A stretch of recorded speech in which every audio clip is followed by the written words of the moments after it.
Enero de 1324. Venecia duerme bajo una niebla densa que borra los canales y convierte los palacios en sombras sin forma. En una habitación del barrio de San Giovanni e Crisóstomo, una vela agoniza sobre una mesa cubierta de papeles. En la cama, un viejo respira con dificultad. Su cuerpo ha recorrido más de 40.000 kilómetros a lo largo de su vida. Ha visto desiertos que mataban a los hombres de sed en cuestión de horas, tempestades en mares que ningún europeo había navegado, y la corte del hombre más poderoso de la tierra. Ahora, ese cuerpo gastado pesa apenas como un fardo de ropa vieja sobre el colchón de plumas. Junto a su lecho se apelotonan amigos, parientes, un médico de cara seria y un sacerdote que sostiene un crucifijo con ambas manos como quien agarra un escudo. Le están pidiendo algo. Le suplican, con la voz quebrada por la urgencia y el miedo, que haga un último acto antes de presentarse ante su Creador. Que confiese sus pecados. Que se retracte. Que reconozca que todo aquello que escribió, que todo aquello que contó durante décadas de cenas y reuniones y visitas de jóvenes ansiosos por escucharle, era mentira. El viejo abre los ojos. Hay algo en su mirada que no es miedo ni confusión. Es una especie de fatiga serena, la de quien lleva mucho tiempo conviviendo con la incomprensión ajena. Reúne sus últimas fuerzas, se incorpora levemente sobre los almohadones y pronuncia con voz ronca una frase que pasaría a la historia. No he contado ni la mitad de lo que vi. Con esas palabras, Marco Polo murió. O más bien, murió por segunda vez. La primera vez que lo dieron por muerto fue décadas atrás, cuando desapareció de Venecia siendo un adolescente y no volvió en 24 años. Para sus contemporáneos, era un fantasma. Para la historia, sería una leyenda.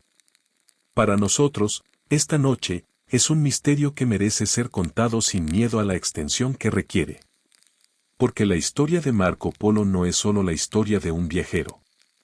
Es la historia de un hombre que se atrevió a cruzar el horizonte conocido y regresó con la verdad. Una verdad tan grande que el mundo que lo rodeaba prefirió llamarla mentira. Para entender a Marco Polo, primero hay que entender Venecia.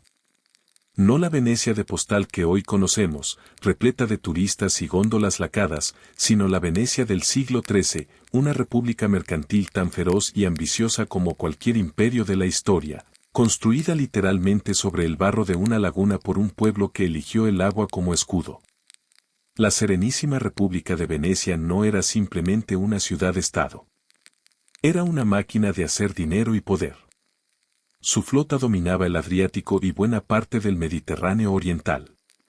Sus factorías comerciales salpicaban las costas de lo que hoy son Turquía, Grecia, Siria y Crimea. Los venecianos tenían representantes permanentes en Alejandría, en Constantinopla, en Acre. Mientras el resto de Europa navegaba en la oscuridad mental del feudalismo más cerrado, Venecia miraba hacia Oriente con ojos calculadores y hambrientos. La ciudad olía a especias, a madera mojada, a algas en descomposición y a la sal mineral del Adriático. Sus callejones estrechos y húmedos, sus puentes de piedra que cruzaban canales de agua verde oscura, sus palacios de mármol que se reflejaban en el agua como espejismos, todo formaba un laberinto único en el mundo. Aquí no existía la nobleza de sangre en el sentido feudal. Aquí la nobleza se medía en florines, en toneladas de mercancías transportadas, en redes de contactos que se extendían desde Nórdica hasta el Mar Rojo. Los venecianos no temían al mar. Lo dominaban. Construían los barcos más avanzados de su época en el Arsenal, una factoría naval que fue durante siglos la mayor empresa industrial del mundo occidental, capaz de botar una galera completamente equipada en un solo día cuando las circunstancias lo exigían. Los hijos de los mercaderes venecianos no aprendían latín ni filosofía escolástica. Aprendían monedas, rutas, idiomas, cómo evaluar la calidad de una bala de seda con los dedos, cómo negociar en árabe o en griego, cómo sobrevivir en tierra extraña. Fue en esta ciudad, en este caldo de cultivo de ambición y pragmatismo, donde en 1254 nació Marco Polo. Y fue aquí donde vivió los primeros 17 años de su vida esperando a un padre al que nunca había visto. Hay algo profundamente trágico en la infancia de Marco Polo que los libros de historia suelen pasar por alto con excesiva prisa. El niño creció huérfano de padre estando su padre vivo. Su madre murió cuando Marco era un bebé, víctima de alguna de las enfermedades que diezmaban regularmente la población medieval. Y su padre, Niccolò Polo, había zarpado de Venecia en 1253, unos meses antes del nacimiento de su hijo, sin saber que dejaba embarazada a su esposa. Niccolò Polo era un mercader de los que hacían grande a Venecia. Hombre de cálculo frío y nervios templados, había construido junto a su hermano Maffeo una pequeña fortuna comerciando con el Oriente Próximo. Tenían factorías en Sudak, en la costa de Crimea, uno de los nodos más importantes de la ruta de la seda en Europa. En 1253 cargaron sus barcos con piedras preciosas y mercancías valiosas y pusieron proa al este. Esperaban regresar en 1 o 2 años, tal como habían hecho otras veces. No regresarían en 15. Marco creció en casa de sus tíos maternos, recibiendo la educación propia de un joven patricio veneciano destinado al comercio. No aprendió griego clásico ni geometría euclidiana. Aprendió lo que en Venecia tenía valor real, francés, el idioma del comercio internacional, italiano en sus múltiples variantes dialectales, aritmética mercantil, la lectura de contratos y cartas de crédito, la navegación básica, la distinción entre telas de calidad y falsificaciones, los conceptos elementales del derecho comercial. Pero cada tarde, cuando la bruma empezaba a ganar los canales y las campanas de San Marcos anunciaban el fin del día de trabajo, el joven Marco se sentaba en el muelle y miraba al horizonte del Adriático. Allá afuera, en algún lugar que no era capaz de situar en ningún mapa, su padre seguía vivo o sus huesos blanqueaban en alguna arena asiática. Era una incertidumbre que lo había acompañado desde que tenía uso de razón. Una presencia ausente que daba forma a su carácter de un modo que él mismo no podría haber articulado entonces. Los que lo conocieron de joven coinciden en describirlo como un muchacho inusualmente observador. No el tipo de inteligencia que brilla en los debates o en las discusiones filosóficas, sino la inteligencia silenciosa que registra, que compara, que almacena datos con la paciencia de un cartógrafo. Miraba a la gente, fijándose en detalles que otros pasaban por alto. La forma en que un marinero turco anudaba sus cuerdas. El modo en que un mercader armenio evaluaba una gema. Los gestos de los esclavos orientales que aparecían de vez en cuando en el puerto de Venecia, vendidos o traficados desde lugares cuya sola mención sonaba a leyenda. Ese niño estaba siendo formado, sin saberlo, para convertirse en el observador más extraordinario de su época. Mientras Marco Polo crecía en Venecia ignorando la existencia de su padre, Niccolò y Maffeo Polo estaban protagonizando uno de los viajes más extraordinarios de la historia medieval, un viaje que nadie había planeado y que nadie hubiera podido predecir. Cuando llegaron a Sudak, en Crimea, en 1253, el panorama político de Asia Central estaba cambiando a una velocidad vertiginosa. El imperio mongol, la creación más violenta y al mismo tiempo más sorprendente de la historia humana, se estaba fragmentando en bloques de poder que combatían entre sí. Los caminos del oeste, los que llevaban de regreso a Venecia, quedaron bloqueados por los enfrentamientos entre la Horda de Oro y el Ilcanato persa. Regresar por mar era arriesgar la vida en medio de conflictos navales. Ir hacia el oeste por tierra, imposible. Fue entonces cuando los hermanos Polo tomaron la decisión que cambiaría la historia: si no se puede ir hacia atrás, hay que ir hacia adelante. Cruzaron el Volga, avanzaron por las estepas interminables de Kazajistán, atravesaron desiertos que hacían palidecer a los más curtidos viajeros, y llegaron a Bujará, la gran ciudad comercial del Asia Central, una de las joyas intelectuales del mundo islámico medieval. Allí quedaron varados durante 3 años, prisioneros de las guerras entre canes mongoles, durmiendo cada noche con la esperanza de que el camino se abriera y pudieran regresar a casa. Fue en Bujará donde el destino intervino de la manera más improbable. Un embajador del gran Kublai Khan pasaba por la ciudad en misión diplomática. Al enterarse de la presencia de dos extranjeros occidentales, hombres que jamás habían visto los ojos del Gran Khan, el embajador les hizo una propuesta sin precedentes. Si los hermanos Polo aceptaban acompañarle hasta la corte imperial, el Gran Khan les garantizaba protección y escolta durante todo el trayecto. Kublai, nieto de Genghis Khan y gobernante del mayor imperio que el mundo había conocido, sentía una curiosidad genuina por los europeos, esos hombres de ojos de color de los que había oído hablar pero que nunca había visto. Los hermanos Polo aceptaron. ¿Qué otra cosa podían hacer? El viaje hasta la corte imperial en el extremo oriental de Asia fue otro año de marcha a través de paisajes que ningún europeo había descrito jamás. Y cuando llegaron, cuando se encontraron frente a frente con Kublai Khan en el año 1266, la historia dio un giro que ninguno de los presentes podría haber imaginado. Kublai Khan no era el bárbaro sanguinario que los europeos imaginaban cuando pensaban en los mongoles. Era un hombre corpulento, de inteligencia aguda y una curiosidad insaciable. Recibió a los hermanos Polo con hospitalidad genuina, los interrogó durante días sobre Europa, sobre el Papa, sobre la teología cristiana, sobre las costumbres de Occidente. Y al final les encargó una misión diplomática de extraordinaria importancia, debían regresar a Roma, entregar un mensaje al Papa solicitando el envío de 100 sabios versados en las artes liberales para debatir con los filósofos mongoles y traer de vuelta aceite de la lámpara del Santo Sepulcro de Jerusalén. Para garantizar su seguridad en el viaje de regreso, el Khan les entregó una paisa, una tablilla de oro del tamaño de una mano, grabada con inscripciones en mongol. Era el equivalente a un pasaporte diplomático imperial. Quien la portaba viajaba bajo la protección personal del Gran Khan.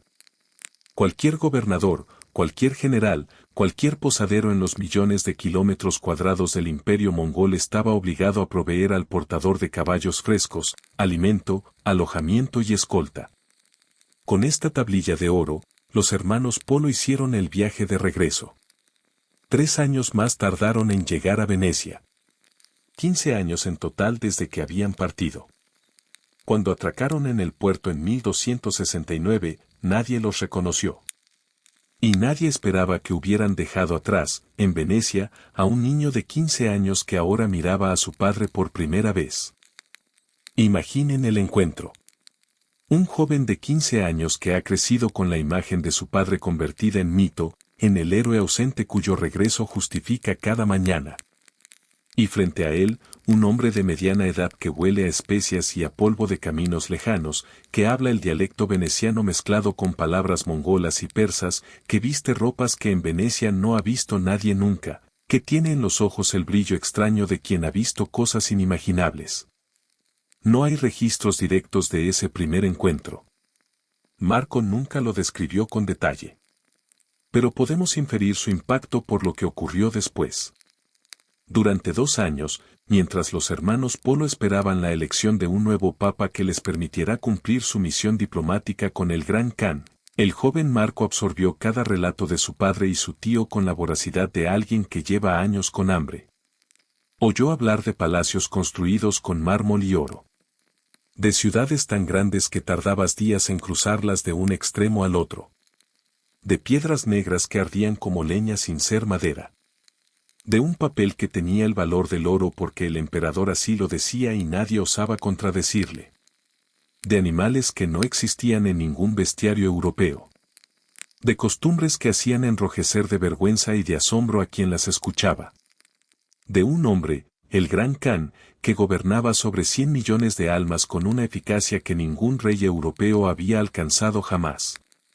En esos 2 años, el alma de Marco Polo sufrió una transformación silenciosa e irreversible.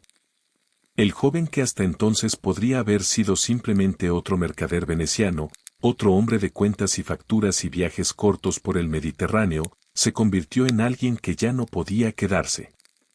El mundo que estaba al otro lado del horizonte lo llamaba con una fuerza que no era capaz de resistir. Fue su padre quien tomó la decisión. Niccolò Polo miró a su hijo, evaluó su mirada despierta, su capacidad de observación, su valor tranquilo, y decidió que el chico vendría con ellos. Era un riesgo enorme. el viaje podría matarlo. Pero en Venecia, Marco moriría de otra manera, más lenta y más segura, de mediocridad. En 1271, cuando finalmente fue elegido el nuevo Papa, Gregorio X, la expedición se puso en marcha. El Papa les entregó una carta y el aceite de Jerusalén solicitados por el Khan, pero en lugar de los 100 sabios que Kublai había pedido, solo pudo proveer 2 frailes dominicos, Fray Nicolo de Vicenza y Fray Guglielmo de Trípoli. 2 hombres de Dios frente al mayor desafío geográfico de la historia medieval. Como era de esperar, en cuanto la expedición llegó a las costas de Armenia Menor y los rumores de guerra empezaron a espesarse, los 2 frailes recogieron sus bártulos, se encomendaron a la Virgen y regresaron a Italia. Los Polo continuaron solos. Marco, de 17 años, que se despedía de Venecia sin saber que no volvería hasta los 41, pisó la cubierta de la galera que los llevaría al otro lado del mundo conocido. No sabía que lo que le esperaba superaría todo lo que había imaginado en sus años de escucha atenta. Solo sabía, con la certeza instintiva de los que nacen para algo grande, que tenía que ir. Desembarcaron en el puerto de Layas, en la costa mediterránea de la actual Turquía, y comenzaron a avanzar hacia el este. El mundo que Marco conocía desapareció casi de inmediato. Las ciudades familiares del Mediterráneo se dieron el paso a paisajes que no se parecían a nada que hubiera visto ni en sueños.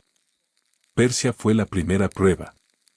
El imperio persa, que había sido durante siglos una de las civilizaciones más refinadas del mundo, portadora de una tradición cultural que combinaba el arte, la poesía, la filosofía y la ciencia de maneras que Europa no había alcanzado, había sido devastado apenas unas décadas antes por la invasión mongola. Marco Polo describió lo que vio con la precisión de un testigo que intenta ser justo, ciudades antaño florecientes convertidas en montones de ruinas, campos que habían sido graneros del mundo transformados en páramos, caminos donde el peligro acechaba en cada vuelta del sendero. El primer encuentro con la muerte real llegó cerca de la ciudad de Kermán. La caravana fue atacada por los Karaunas, una banda de salteadores de origen mixto, medio mongol medio indio, que tenían fama de invocar la oscuridad mediante artes mágicas.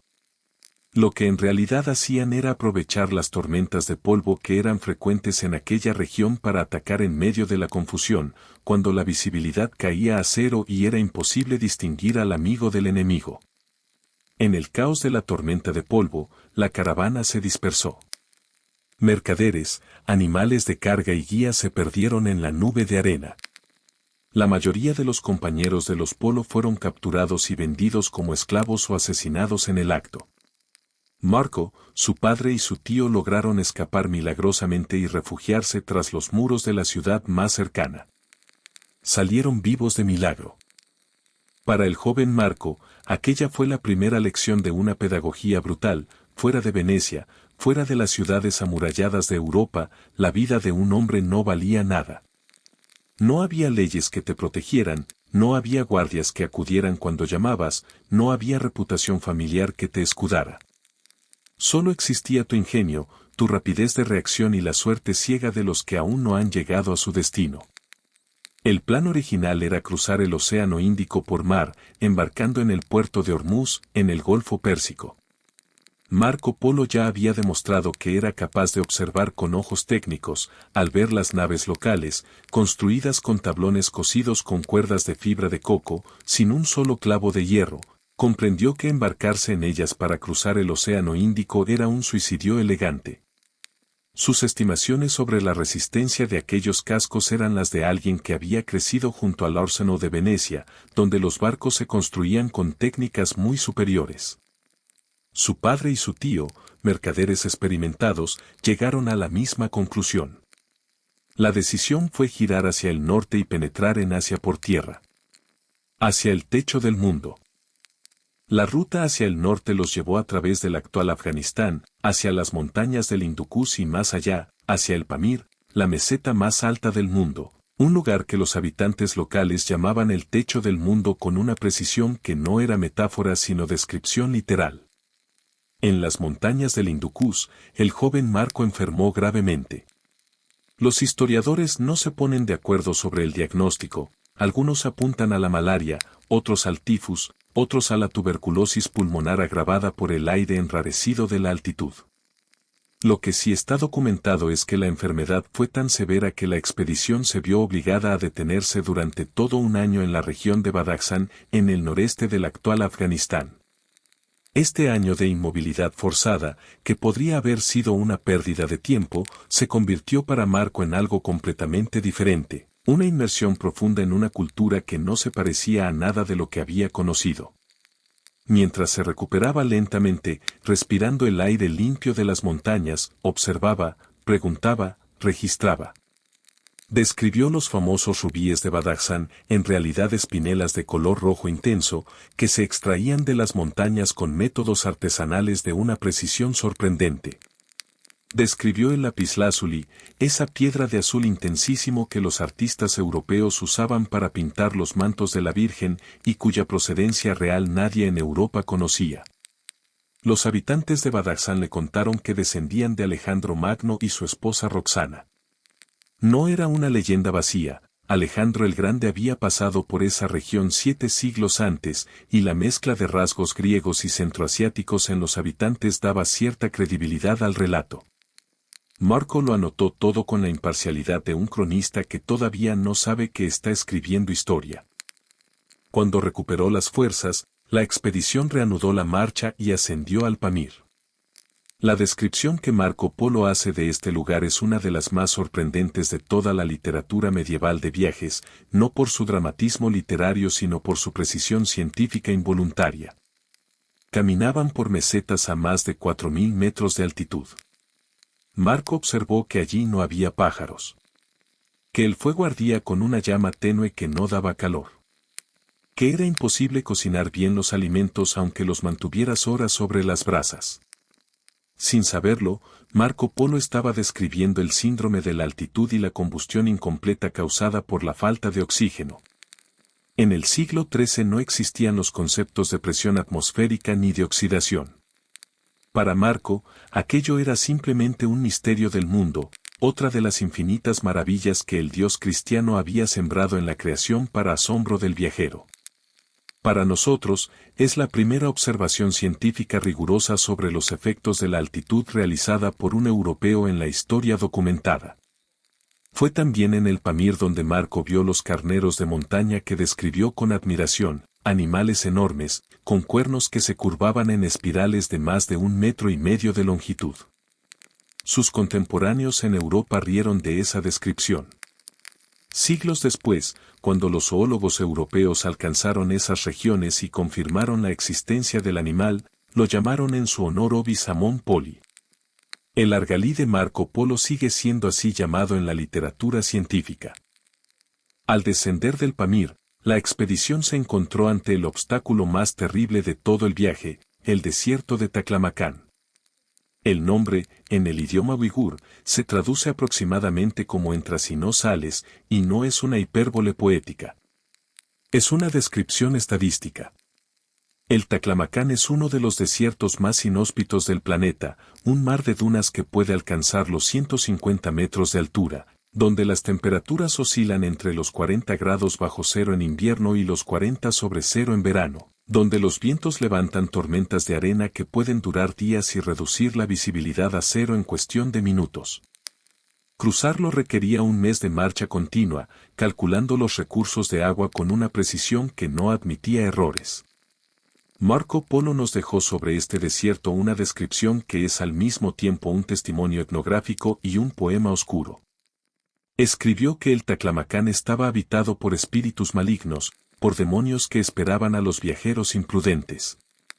Si un hombre se rezagaba de la caravana aunque fuera un solo paso, comenzaba a escuchar voces.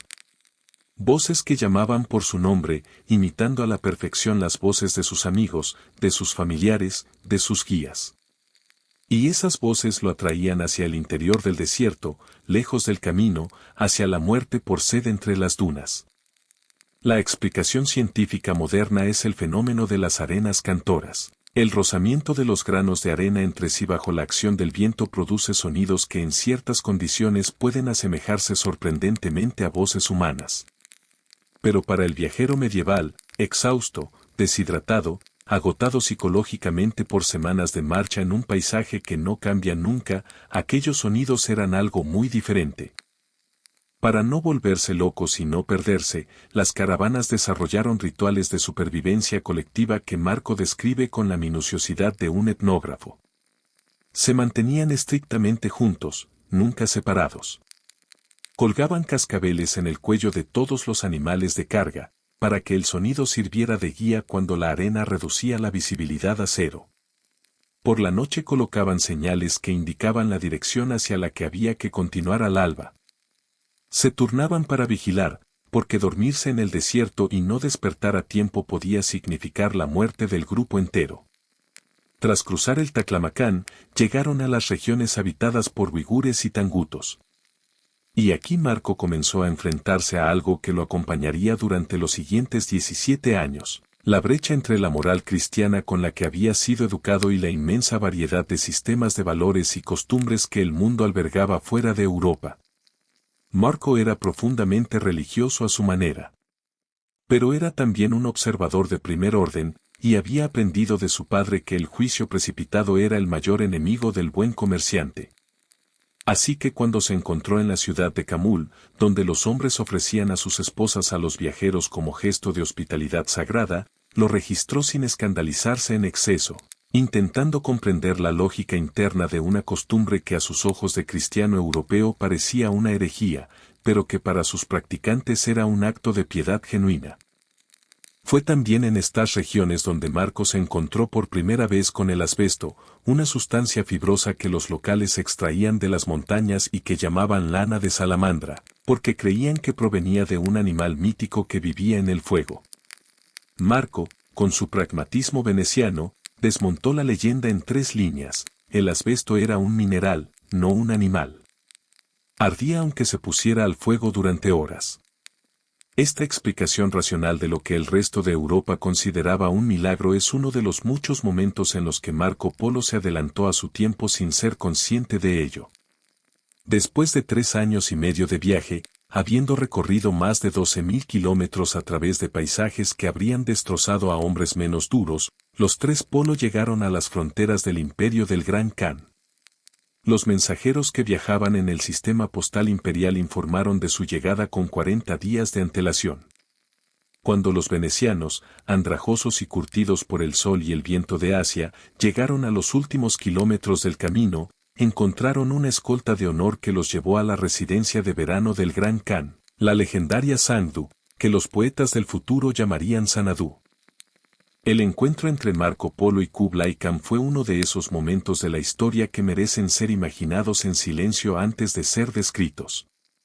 En un pabellón de bambú cubierto de hoja de oro, rodeado de seda y marfil, el hombre más poderoso de la tierra recibió a 3 mercaderes venecianos que venían del fin del mundo. Kublai Khan era en 1275 un hombre en la plenitud de su poder. Tenía 60 años, había completado la conquista de China 25 años antes, había fundado la dinastía Yuan, había unido en su persona la tradición guerrera de los mongoles y la sofisticación administrativa de la civilización china. Era enorme físicamente, de cara ancha y mirada que sus contemporáneos describían como la de alguien que pensaba varias cosas a la vez. Cuando Niccolo Polo le presentó a su hijo con las palabras «Señor, este es mi hijo y vuestro servidor», Kublai lo miró durante unos segundos y dijo, «Bienvenido».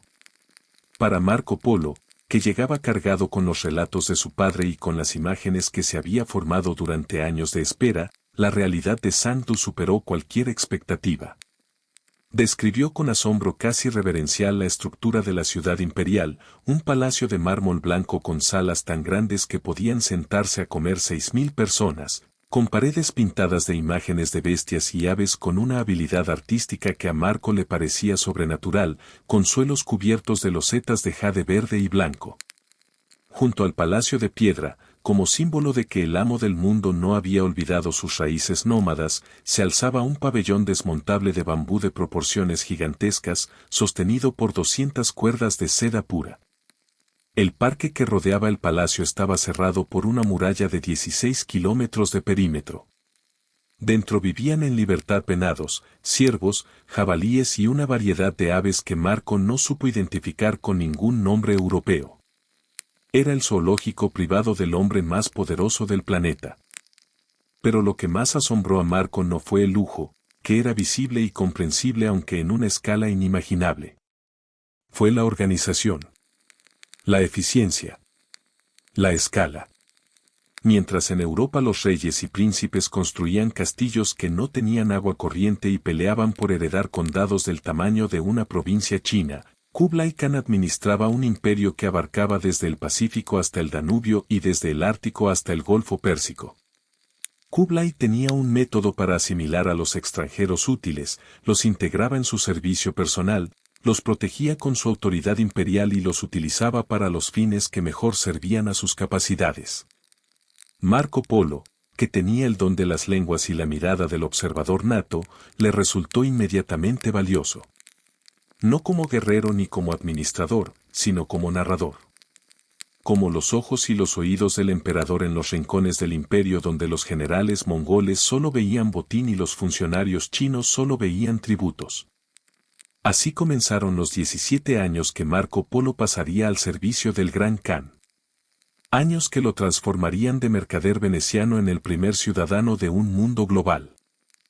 Para comprender el impacto que el Imperio Yuan tuvo en Marco Polo, hay que situarlo en su contexto histórico con honestidad.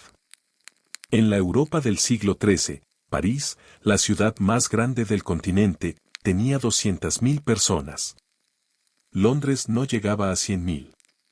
Los castillos medievales, que en las novelas de caballería parecen majestuosos, eran en realidad construcciones oscuras, húmedas y malolientes donde la mayoría de los habitantes dormían en el mismo cuarto que sus animales. El agua corriente era un lujo reservado a los monasterios más ricos. La calefacción dependía de chimeneas que llenaban las habitaciones de humo. La esperanza de vida media no llegaba a 40 años. Mientras tanto, en China, la civilización llevaba 1,5 años de ventaja en casi todo lo que importaba para la calidad de vida. Y Marco Polo, que llegó a aquel mundo sin ningún filtro previo que atenuara el choque, experimentó en carne propia ese abismo. La primera y más desconcertante de las maravillas fue el dinero de papel. El concepto le resultaba tan ajeno que dedicó varios párrafos de su libro a intentar explicarlo, con la mezcla de fascinación y desconcierto de alguien describiendo una forma de magia que funciona pero que no comprende.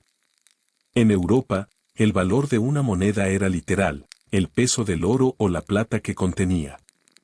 La idea de que un trozo de papel, un material que servía para envolver especias o secar la tinta de los manuscritos, pudiera equivaler a una cantidad de oro determinada y ser aceptado en todo el imperio bajo pena de muerte era para Marco algo que rozaba el milagro. Describió el proceso de fabricación con la minuciosidad de un espía industrial, como tomaban la corteza interior del árbol de la morera, la remojaban hasta convertirla en pulpa, la prensaban en láminas de diferentes tamaños según el valor facial del billete, y finalmente estampaban el sello imperial en rojo brillante, que era lo que transformaba el papel en dinero. Lo que Marco Polo estaba describiendo, sin tener las categorías conceptuales para comprenderlo, era el sistema de moneda fiduciaria, el dinero cuyo valor no proviene de su materia sino de la autoridad que lo respalda. Europa tardaría 400 años en llegar al mismo concepto. La segunda maravilla fueron las piedras negras. En este país hay piedras negras que se extraen de las montañas como si fueran vetas, escribió Marco. Arden como leña y mantienen el fuego mejor que la leña. Si las enciendes por la tarde, arden toda la noche hasta la mañana. China había pasado al combustible fósil porque siglos antes había enfrentado una crisis de deforestación que el uso del carbón mineral había resuelto. Los chinos podían bañarse con agua caliente varias veces a la semana, cocinar con un fuego constante y calentar habitaciones de un modo que en Europa era impensable. Para Marco, que vio en Venecia cómo los bosques del entorno se iban talando progresivamente para alimentar los hornos y las cocinas, el carbón fue una revelación. La tercera maravilla que dejó a Marco sin palabras fue el sistema postal imperial, el YAM. No era simplemente una red de mensajeros. Era una infraestructura gigantesca, meticulosamente organizada, que mantenía cohesionado el imperio más grande de la historia. Cada 40 o 50 kilómetros había estaciones de postas, no simples cuadras donde cambiar caballos, sino complejos que incluían alojamiento lujoso, comida abundante y hasta 400 caballos frescos siempre disponibles. Marco calculó que en todo el sistema participaban más de 200.000 caballos. Gracias a esta infraestructura, el Gran Khan podía recibir noticias de una rebelión ocurrida a 3.000 kilómetros en cuestión de días. Podía enviar un mensaje urgente a la frontera norte y tener respuesta en menos de lo que un viajero europeo tardaba en cruzar el Rin. Pero la impresión más brutal, la que terminó de devastar cualquier residuo de eurocentrismo que Marco pudiera albergar, fueron las ciudades. Cuando llegó a Khanbalik, la actual Pekín, la capital del imperio, perdió el habla. Describió una ciudad de dimensiones que en Europa habrían sido literalmente inconcebibles, calles rectas y anchas trazadas en cuadrícula perfecta, palacios que hacían que el de Versalles, que se construiría 4 siglos después, parecieran modesto, mercados donde se negociaban mercancías de todos los rincones del mundo conocido y de muchos desconocidos. Pero fue Kinsay, la actual Hangzhou, la que le arrancó lo más cerca que Marco estuvo de la poesía. La llamó la ciudad del cielo y escribió sobre ella con un temor casi religioso. Afirmaba que tenía 12.000 puentes de piedra bajo los cuales podían navegar barcos de tonelaje considerable. Que sus calles estaban pavimentadas. Que tenía alcantarillado, baños públicos con agua caliente alimentados por la combustión del carbón, brigadas de bomberos permanentes, policía que patrullaba día y noche. Y que su población superaba el 1,5 millones de personas. Los lectores europeos del siglo XIV se rieron de esos números. Los historiadores modernos les dan la razón a Marco. Hangzhou era en el siglo XIII la ciudad más grande y más desarrollada del mundo. El 1,5 millones de habitantes era probablemente una estimación conservadora. Marco Polo no fue simplemente un turista privilegiado en la corte imperial. Durante 17 años fue un funcionario activo al servicio de Kublai Khan, un emisario especial que viajaba a los rincones más remotos del imperio con un mandato implícito: observar, registrar y regresar con historias. Kublai Khan le había cogido afecto desde el primer día. Valoraba de Marco lo mismo que valoramos nosotros al leerlo 7 siglos después, su capacidad para ver más allá de los datos superficiales y capturar el espíritu de un lugar, de una costumbre, de un pueblo. Cuando los generales mongoles regresaban de sus campañas, informaban sobre muertos, botín capturado y territorios sometidos. Marco regresaba con algo completamente diferente: la textura viva de los lugares que había visitado. Fue enviado a Birmania, donde describió los primeros elefantes de guerra que había visto y la costumbre local de cubrir los dientes con casquillos de oro y plata. Fue a Vietnam, que en aquel tiempo se llamaba Champa, y describió un sistema de plantaciones de arroz que alimentaba poblaciones de una densidad imposible en Europa. Fue al Tíbet, que describió como una tierra de hechiceros y bestias salvajes, donde los lamas controlaban el clima con sus conjuros, o al menos eso afirmaban los lugareños y nadie osaba contradecirles. Fue a la India, que recorrió en parte por tierra y en parte por mar, y donde su mirada de mercader veneciano identificó con asombro la sofisticación de los sistemas comerciales locales. En cada uno de estos viajes, Marco seguía el mismo método que había desarrollado de manera instintiva durante la travesía desde Venecia: observar sin juzgar precipitadamente, registrar lo que ve con la mayor precisión posible, intentar comprender la lógica interna de las costumbres y los sistemas que encontraba. Era un método que en su época no tenía nombre. Siglos después lo llamaríamos etnografía. Fue en el Tíbet donde Marco mató uno de los mitos más queridos de la imaginería medieval europea: el unicornio. En Europa, el unicornio era un caballo blanco de gracia sobrenatural, con un cuerno de nácar en la frente, que solo podía ser capturado por una virgen pura. Marco vio el unicornio en los bosques de lo que hoy es Birmania y su decepción fue monumental. Escribió: es una bestia horrible. Tiene pelo como el búfalo y patas como el elefante. Su cuerno es negro y grueso en el centro de la frente. Le gusta revolcarse en el barro y el fango. Lo que Marco Polo describía era un rinoceronte asiático. La primera descripción científicamente precisa de este animal en la literatura europea. Su realismo destruyó el cuento de hadas de manera definitiva.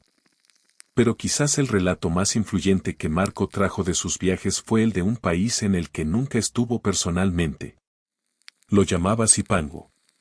Era una isla en el Océano Oriental cuya riqueza, según los marineros chinos y mongoles que le informaron, superaba todo lo imaginable. Los techos de los palacios de su gobernante, decían, estaban cubiertos de oro puro. Las cámaras del tesoro desbordaban. Las perlas de color rosa que se encontraban en sus aguas eran legendarias. Zipango era Japón. Y esas líneas sobre la isla dorada, leídas 200 años después por un marinero genovés obsesivo llamado Cristóbal Colón, cambiarían el mapa del mundo de maneras que ni Marco ni Colón podían imaginar. Hacia el año 1290, Marco Polo llevaba 17 años en la corte imperial. Era fabulosamente rico, respetado, valorado por el hombre más poderoso de la tierra. Y era un prisionero. No un prisionero en el sentido literal, no había grilletes ni celdas. Pero la lógica de su situación era la de un hombre atrapado. Su posición, su riqueza, su seguridad física dependían exclusivamente de la protección personal de Kublai Khan. En cuanto el viejo emperador muriera, los equilibrios de poder en la corte se reorganizarían de maneras que no favorecían a los extranjeros favoritos. Los funcionarios chinos, que nunca habían visto con buenos ojos que bárbaros de ojos de color ocuparan puestos de confianza en la administración imperial, aguardaban su oportunidad. Los caudillos mongoles que envidiaban la posición de los Polo también. Varias veces durante esos años la familia pidió permiso al Khan para regresar a casa. Cada vez, Kublai se negó. Los quería cerca. Se había encariñado con ellos, especialmente con Marco. Y cuando un hombre que gobierna sobre 100 millones de almas dice no te vayas, no existe argumento que cambie su decisión. La situación era insostenible. Kublai envejecía a ojos vista. Sufría de gota, de obesidad, de depresión. Su esposa favorita y su hijo heredero habían muerto. El imperio empezaba a crujir por las costuras y en la corte crecía una corriente de xenofobia que amenazaba con convertirse en violencia. La salvación llegó de la manera más improbable, un asunto de matrimonios dinásticos. Arghun Khan, gobernante del ilkhanato mongol en Persia, había perdido a su esposa favorita.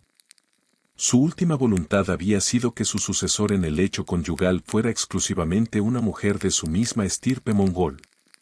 Arghun envió emisarios a China para pedirle a Kublai que eligiera y enviara una princesa. Kublai eligió a una joven de 17 años llamada Kokesin. Los emisarios partieron con la princesa por tierra, pero el camino quedó bloqueado por una guerra entre khanes rivales.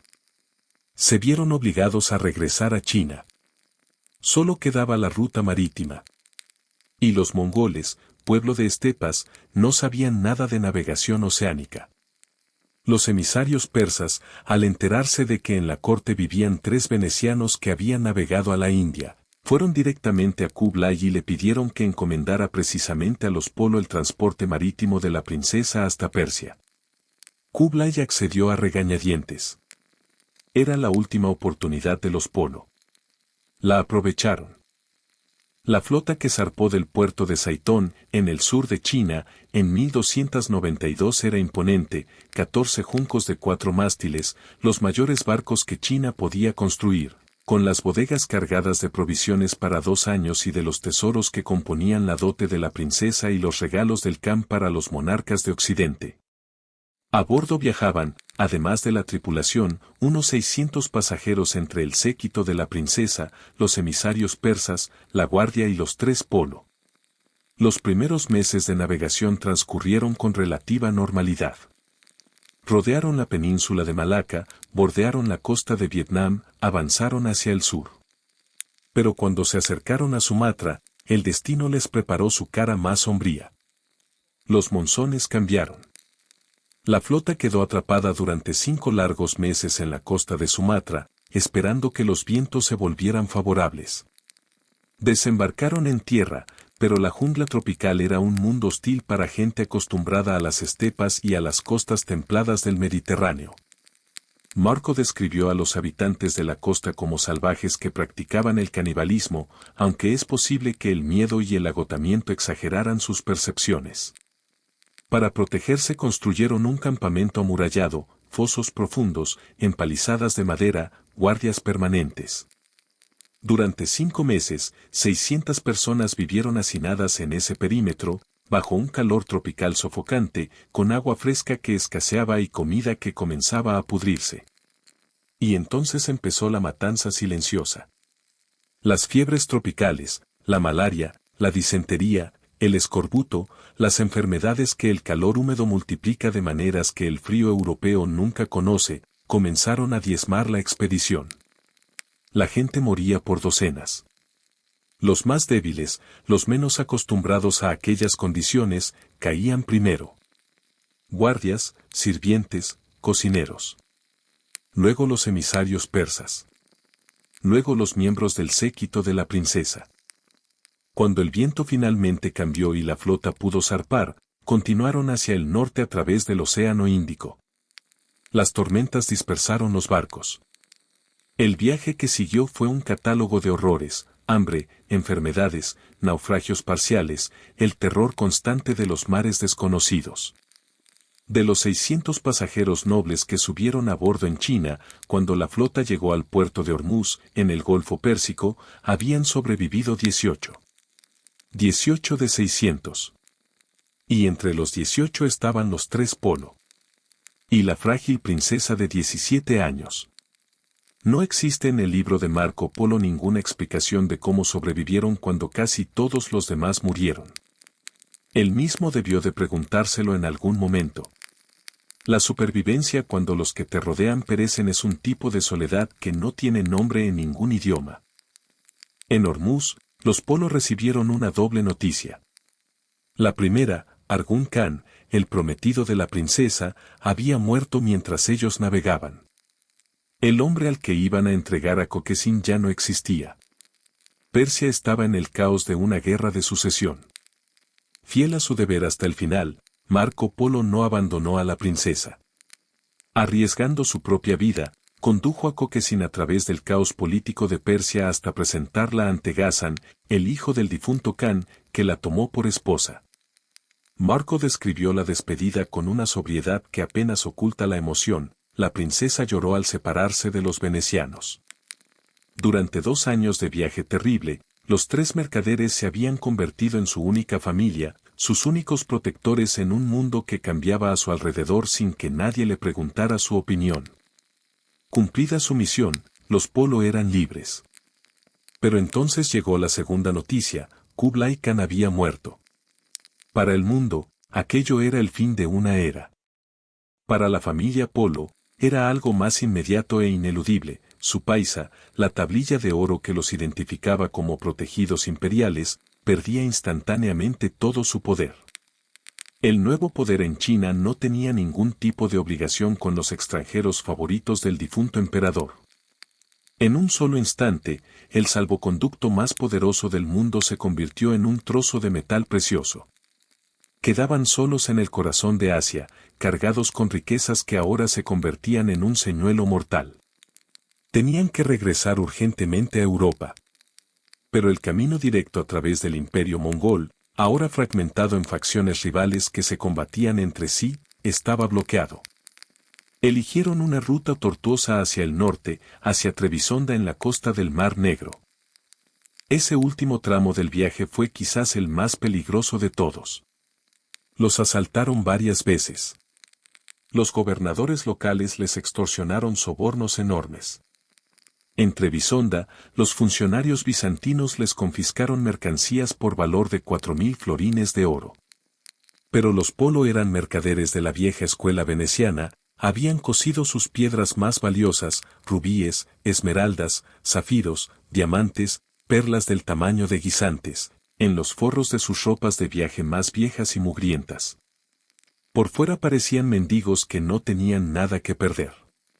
Por dentro llevaban una fortuna que hubiera comprado la mitad de Venecia. En 1295, 24 años después de su partida, una galera con 3 hombres extraños entró en la laguna de Venecia. Hablaban el dialecto veneciano con dificultad, mezclando palabras mongolas y turcas. Sus rostros estaban marcados por el sol de los desiertos y los vientos de los océanos. Nadie los esperaba. Hacía tiempo que los daban por muertos.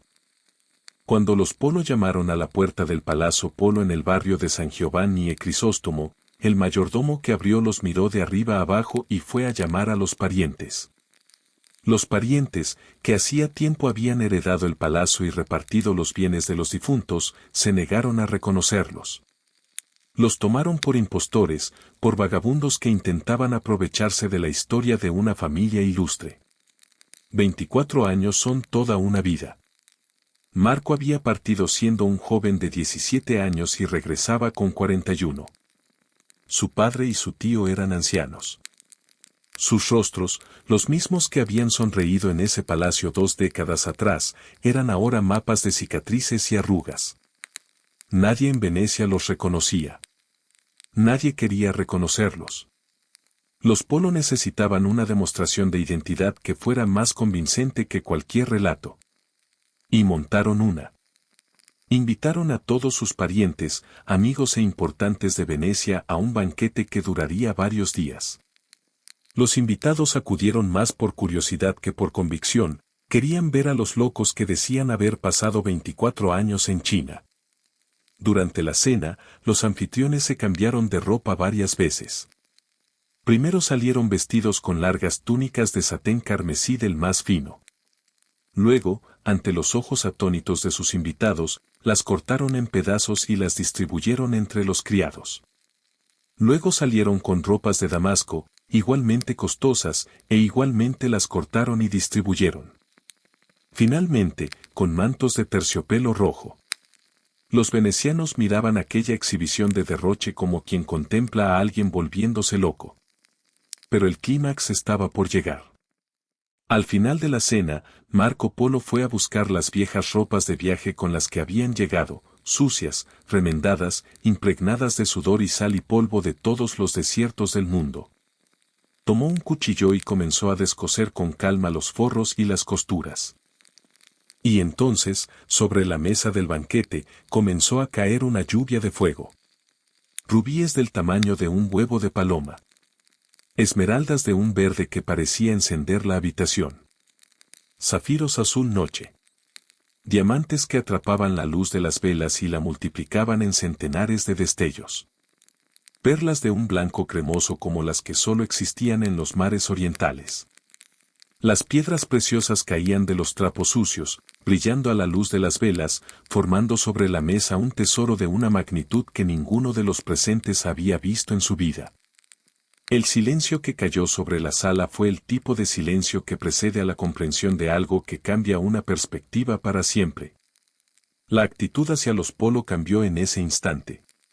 De vagabundos sospechosos se convirtieron en los ciudadanos más respetados de la República. Los parientes que una hora antes los habían dejado en la puerta se lanzaron a abrazarlos. El Palazzo Polo les fue restituido. Y Marco, el chico que se había ido siendo nadie, regresaba siendo alguien que había servido al mayor emperador del mundo. La fama que Marco Polo cosechó en Venecia tras su regreso fue extraña. No era exactamente respeto. Era algo más parecido a la admiración que siente un auditorio ante un extraordinario contador de cuentos, placer en la escucha, incredulidad sobre el contenido. Cada vez que Marco hablaba sobre lo que había visto, la palabra millón aparecía inevitablemente. 1 millón de habitantes en tal ciudad. 1 millón de caballos en el sistema postal imperial. Los ingresos del Gran Khan se contaban en millones de monedas de oro. Era un número que en la Europa del siglo XIII se usaba raramente porque raramente hacía falta, no había nada en el continente que requiriera ese orden de magnitud para ser descrito. Los venecianos le pusieron un apodo que pretendía ser burlón, Master Million. El señor Millón. A su palacio empezaron a llamarlo Corte del Milione, el Patio del Millón. Hoy en Venecia existe todavía una plazoleta con ese nombre, en el barrio donde vivió Marco Polo. Lo que comenzó como una burla se convirtió involuntariamente en un homenaje. Para sus contemporáneos, Marco era el barón Munchausen de su época. Un fantasioso inofensivo cuyos relatos servían para entretener en las veladas pero que nadie en su sano juicio tomaría en serio. No creían en el dinero de papel. La piedra no arde, argumentaban. Las ciudades de 1,5 millones de personas no existen. Lo que sus contemporáneos no podían saber, y lo que nosotros sí sabemos, es que Marco Polo decía la verdad. No mentía. Los arqueólogos e historiadores modernos han confirmado punto por punto las grandes afirmaciones de su libro. Hangzhou era efectivamente la mayor ciudad del mundo en el siglo XIII. China usaba carbón y papel moneda siglos antes que Europa. El sistema postal mongol era exactamente tan eficiente como él describía. Pero en su tiempo, la verdad que contaba era demasiado grande para que sus contemporáneos la abarcaran. El mundo que describía contradecía no solo su experiencia, sino sus convicciones más profundas, la idea de que la civilización cristiana era la cúspide del desarrollo humano, que fuera de Europa solo había barbarie y tinieblas. Marco Polo les decía que había una civilización al otro lado del mundo que lo superaba en riqueza, en organización, en tecnología, en tolerancia religiosa, en calidad de vida. Y eso no era solo desconcertante. Era insultante. La vida tranquila del rico mercader que contaba historias no duró mucho. Venecia y Génova libraban desde hacía décadas una guerra por la supremacía comercial en el Mediterráneo, una guerra que era en realidad una lucha por el control de las rutas que conectaban Europa con el Oriente. En 1296, el conflicto estalló con nueva intensidad. Marco Polo, con la sangre de los mercaderes guerreros venecianos corriendo por sus venas, armó a su propia costa una galera de combate, la equipó y se puso personalmente al mando. Era un hombre de 42 años que había sobrevivido a los desiertos más letales del mundo y a travesías oceánicas en las que murieron el 97% de sus compañeros. Una batalla naval en el Adriático no le parecía, probablemente, un riesgo desmesurado.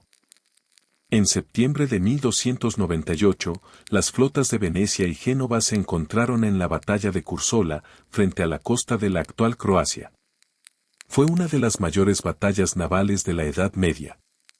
El almirante veneciano cometió un error táctico al no prestar suficiente atención a la reserva genovesa que esperaba oculta detrás de las islas. Cuando esa reserva atacó por el flanco, la flota veneciana se desintegró.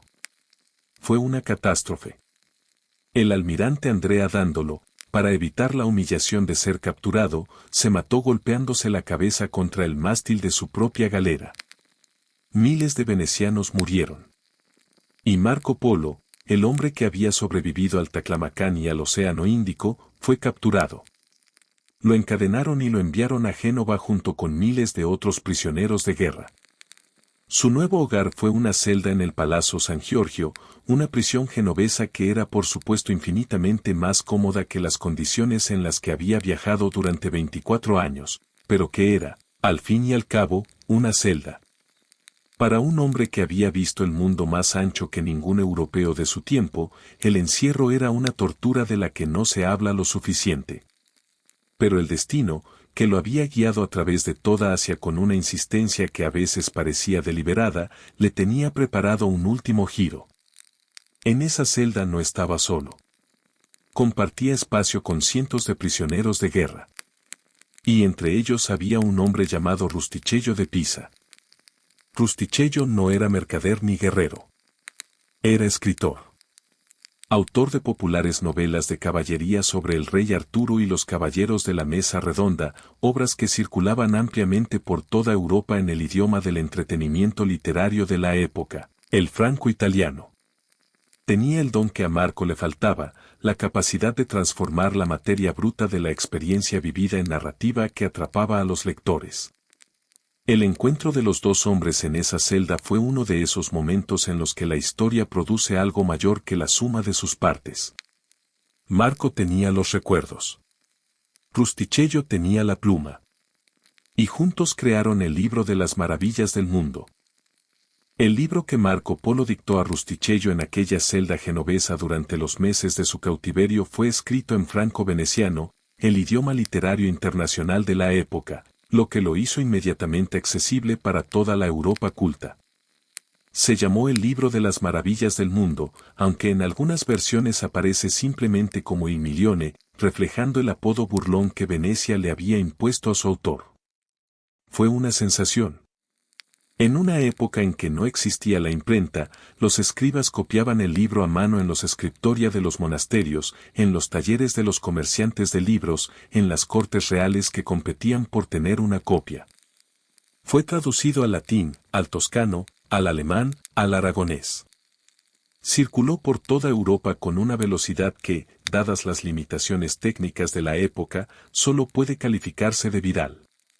Pero el modo en que la gente lo leía era peculiar. Lo leían como si fuera una novela fantástica, en el mismo estante mental donde guardaban las historias de Alejandro Magno en la India o las leyendas de los reinos imaginarios del preste Juan. Las piedras negras que ardían, el papel moneda, los carneros del Pamir, las ciudades de millones de habitantes, todo sonaba como invención deliciosa pero inverosímil. En 1299, Venecia y Génova firmaron la paz. Marco Polo fue liberado y regresó a Venecia. Tenía 45 años. Se casó con Donata Badoer, que le dio 3 hijas. Vivió los siguientes 25 años como un patricio veneciano respetable aunque permanentemente sospechoso de exageración. Llevaba sus negocios, pleiteaba por dinero con sus parientes, prestaba dinero con interés, se convirtió en un burgués competente y terrenal. Pero la sombra del gran viaje estaba siempre presente. Guardaba como reliquias la paisa de oro que le había dado el Khan, el anillo imperial, la bata con la que regresó, cosida de joyas. Según los testigos de sus últimos años, a veces se sentaba en silencio largo rato, con una expresión en el rostro que sus contemporáneos no sabían cómo describir, como la de alguien que ve en la pared desnuda de su casa las estepas infinitas de Asia. El 8 de enero de 1324, Marco Polo agonizaba en el mismo palacio donde había nacido 70 años antes. El médico, el sacerdote y los amigos reunidos a su alrededor le suplicaban que se retractara. Que reconociera las mentiras. Que salvara su alma antes de presentarse ante Dios admitiendo que había engañado al mundo durante décadas. Marco Polo los miró a todos con esa fatiga serena que es característica de quien ha vivido más de lo que el cuerpo puede contener. Reunió sus últimas fuerzas. Y dijo: no he contado ni la mitad de lo que vi. Murió creyendo que había fracasado. Que sus conocimientos se irían con él, descreídos y ridiculizados. Se equivocaba. 170 años después de la muerte de Marco Polo, un marinero genovés llamado Cristóbal Colón leía una copia de Il Milione con la intensidad de alguien leyendo un manual de instrucciones para cambiar el mundo. En los márgenes de ese ejemplar, que se conserva hoy en la Biblioteca Colombina de Sevilla, hay más de 70 anotaciones escritas por la mano de Colón. Algunos de los pasajes más marcados son los que describen las riquezas de Zipangu, la isla de oro en el Océano Oriental. Colón creyó a Marco Polo. Más que eso, construyó sobre los datos geográficos del veneciano toda su teoría de que era posible llegar a Asia navegando hacia el oeste a través del Atlántico. Estimó las distancias basándose en parte en las descripciones de Marco sobre la vastedad de Asia y en parte en un error matemático propio que hacía el globo terráqueo considerablemente más pequeño de lo que es en realidad. La combinación de ambos errores le dio la confianza para convencer a los reyes católicos de financiar su empresa. Lo que encontró no era Zipangu ni la China de Kublai Khan. Era un continente que ningún europeo había incluido en sus cálculos.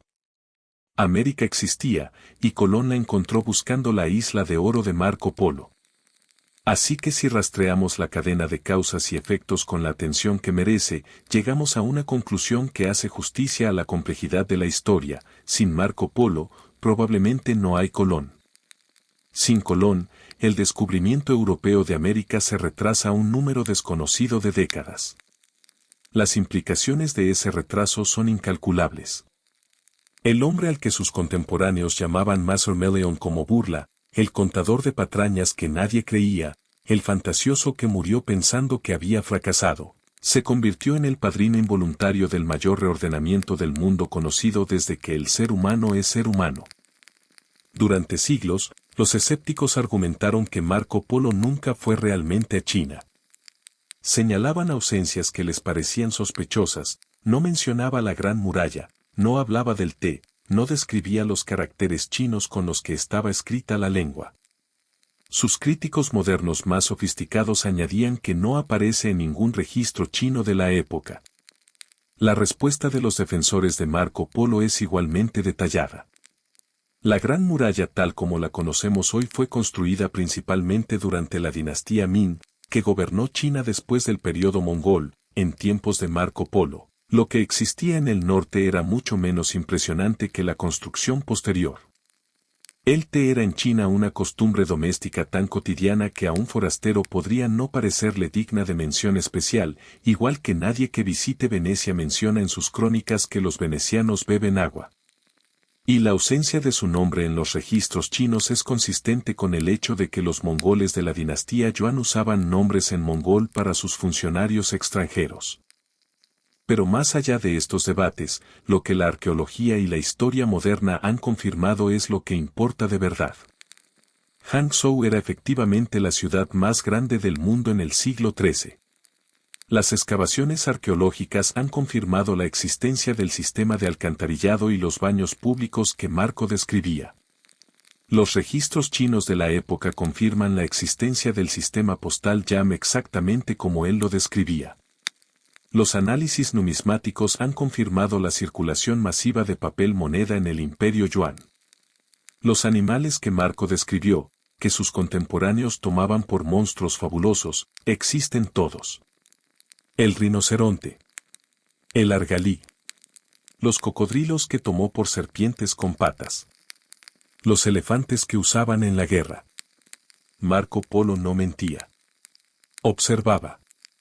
Y lo que observó era tan radicalmente diferente de todo lo que sus contemporáneos conocían que la diferencia entre la verdad y la fantasía se volvió imperceptible para quienes no habían visto lo que él había visto. ¿Qué queda de Marco Polo en el mundo de hoy? Más de lo que la mayoría de la gente imagina. El Atlas Catalán de 1375, uno de los documentos cartográficos más importantes de la historia medieval, fue dibujado tomando como base principal los datos geográficos de Marco Polo. Por primera vez, los europeos tenían una representación razonablemente precisa de la extensión real de Asia. El continente no terminaba justo detrás de Jerusalén, se extendía durante miles de millas hacia el este, más allá de donde cualquier europeo había llegado o imaginado. Ese cambio en la concepción geográfica del mundo tuvo consecuencias incalculables. Animó a los comerciantes y exploradores portugueses a buscar rutas marítimas hacia el este bordeando África. Alimentó la obsesión de Colón con la ruta hacia el oeste. Puso en movimiento todo el proceso que conocemos como la era de los descubrimientos. Pero hay otro legado de Marco Polo, menos visible y quizás más importante. Fue el primer europeo que miró a otra civilización no desde la superioridad condescendiente del cristiano que contempla a los paganos, sino con respeto genuino y curiosidad intelectual honesta. No siempre lo consiguió, hay en su libro momentos de juicio moral europeo que no puede evitar. Pero el impulso general de su obra es el del observador que intenta comprender antes de juzgar. Mostró que el mundo era radicalmente más grande, más diverso y más complejo de lo que su tradición cultural le había enseñado. Que la civilización no era monopolio de los cristianos. Que había sistemas de gobierno más eficientes, ciudades más grandes, tecnologías más avanzadas y filosofías más sofisticadas en el otro extremo del mundo. Eso, en el siglo XIII, era una idea subversiva de primer orden. Y cuando hoy miramos el mapa del mundo, cuando entendemos que el planeta es una red de civilizaciones interconectadas con historias de igual profundidad y dignidad, estamos viendo, en parte, A través de los ojos de un mercader veneciano que a los 17 años tuvo el valor de cruzar el horizonte y no volvió hasta que había visto lo que había que ver. Su nombre era Marco Polo. Lo llamaban el Señor Millón. Y tenía razón en todo.